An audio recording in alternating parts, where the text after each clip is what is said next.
Mi nombre es Andrea Romero, estoy en la Facultad de Contaduría y Administración y me encuentro en el programa de Avanza. En este video vamos a ver el Imperio zarista a la conformación de la Unión de Repúblicas Socialistas Soviéticas. ¿Cómo fue que surgió la Unión de Repúblicas Socialistas Soviéticas?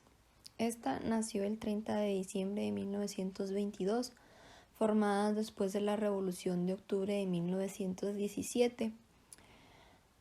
Su creación trajo consigo una época de prosperidad económica y un nuevo modelo de sociedad.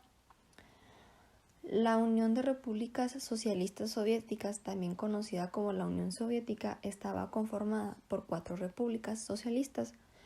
Una era Rusia, otra era Transcaucasia, la otra era Ucrania y por último tenemos a Bielorrusia. Estos países aprobaron el Tratado de Creación y la Declaración de la Creación el 30 de diciembre de 1922. Para poder entender de mejor manera cómo fue que surgió la Unión de Repúblicas Socialistas Soviéticas, se dio todo en el año de 1917, empezando por lo que fue la Revolución de Febrero. La Revolución de Febrero de 1917 fue un levantamiento del pueblo ruso contra el zar Nicolás II. Para ello se intentó establecer una democracia liberal. El zar Nicolás II se oponía a cualquier tipo de reforma por la que la toma de decisiones se concentraba en manos del propio zar, de la emperatriz o del consejero. La Primera Guerra Mundial agravó la situación, aumentando la impopularidad del zar y el descontento entre el pueblo.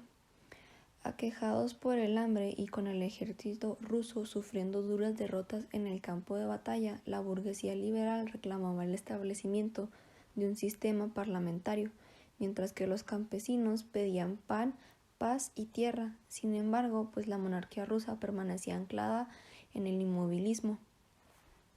El 23 de febrero de 1917 se echaron a las calles de San Petersburgo miles de mujeres al grito de paz y pan ante el desabastecimiento general en la ciudad.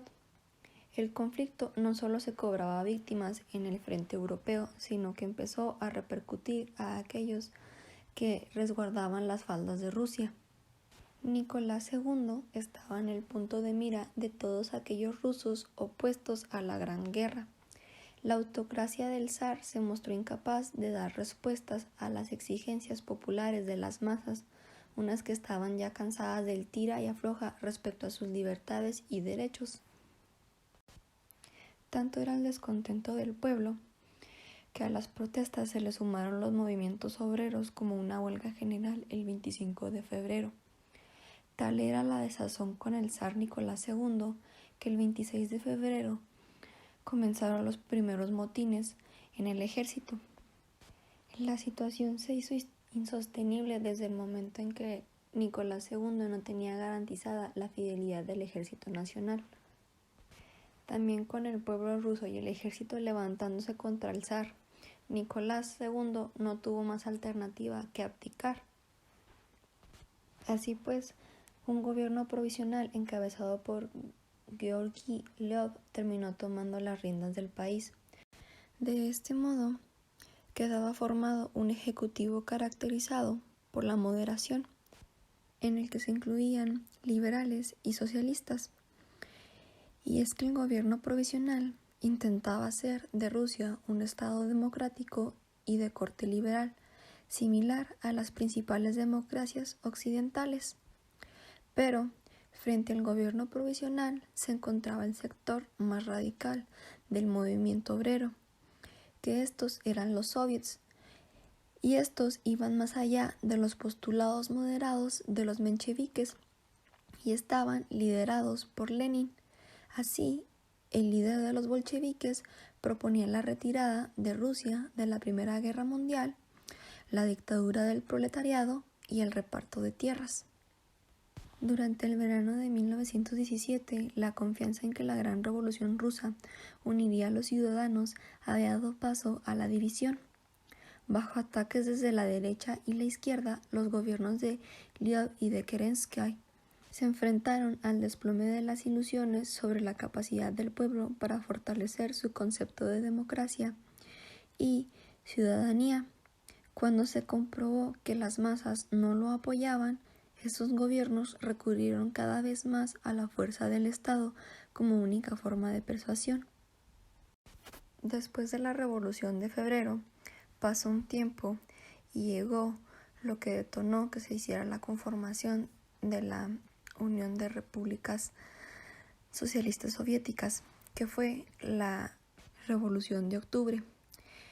Es por eso que esta revolución fue la segunda parte de la Revolución Rusa de 1917. Las ideas de Lenin eran inadmisibles para el gobierno provisional, que seguía embarcado en una Primera Guerra Mundial, que estaba resultando catastrófica para Rusia. Mientras tanto, Lenin acumulaba popularidad entre el pueblo ruso. En octubre de 1917, tras una pequeña rebelión meses atrás, que es la Revolución de Febrero, grupos proletarios organizados en soviets asaltaron el Palacio de Invierno de Petrogrado y se hicieron con el control del país. Que este hecho es el más simbólico por excelencia de la insurrección. Este hecho desempeñó un papel decisivo, ya que fueron 11 horas las que pasaron entre el asedio y la rendición.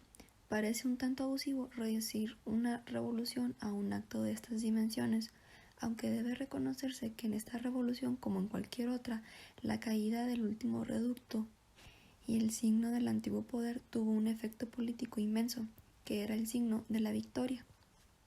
La historia del farol rojo es un buen ejemplo de cómo se hicieron las cosas. El plan era que una vez cercado el palacio se alzaría un farol rojo en el mástil de la fortaleza de Pedro y Pablo. Al parecer, esa señal haría que el crucero Aurora diera un disparo sin bala para intimidar. En caso de que los sitiados se obstinaran, la fortaleza abriría fuego contra el palacio con sus cañones ligeros. Si no se conseguía la rendición, el Aurora abriría fuego de la artillería pesada. Aquí trataban de reducir al mínimo el número de víctimas y realmente no hubo víctimas. Pero a la hora de la verdad no se encontró un farol rojo, ni estaba claro dónde podía colocarse, ni con los cañones de la fortaleza estaban en condiciones de disparar. En realidad se buscaba que por todos los medios se consiguiera la rendición con el empleo mínimo de los medios militares. Personas como Vladimir Lenin o León Trotsky encabezaron entonces una reconversación del país que dejaría atrás la sociedad liderada por la aristocracia propia del régimen zarista para dar paso al primer sistema comunista de la historia. El 26 de octubre, Lenin, en su discurso, lo inició diciendo: damos comienzo a la tarea de construir la sociedad socialista.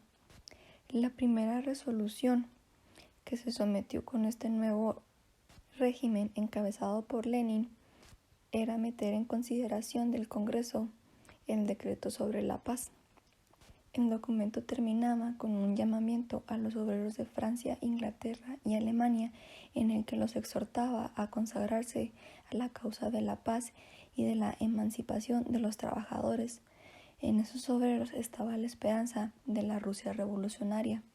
La confianza en ellos había sido una de las principales fuerzas motrices de la revolución, y este decreto fue aprobado por unanimidad. Tiempo después de esto, en 1922 se constituye oficialmente la Unión de Repúblicas Socialistas Soviéticas, pero no es hasta febrero de 1924 que es reconocida oficialmente por las potencias de Gran Bretaña, Francia e Italia. Después de la Revolución de Octubre, Lenin se convierte en el primer líder del Estado al ser nombrado presidente del Consejo de las Repúblicas Socialistas Soviéticas. Este gobierno tenía un comité central ejecutivo y un consejo de comisarios de la gente. Los miembros del gobierno llamados soviets, eran elegidos por consejos locales y estos reportaban ante el Congreso. Desde sus inicios, la Unión Soviética tuvo como objetivo reestructurar la economía y la política para mejorar las condiciones sociales de la población. En esa época, en 1917, Rusia era un país muy retrasado tecnológicamente en comparación con el resto del mundo. Por este motivo, se diseñó el Plan Goel-Ro, el cual creó una red de 30 centrales eléctricas regionales, 10 grandes centrales hidroeléctricas y llevó electricidad a las principales empresas del país. Fue así como, solo en sus primeros años, la Unión de Repúblicas Socialistas Soviéticas trajo a la población electricidad y desarrollo industrial.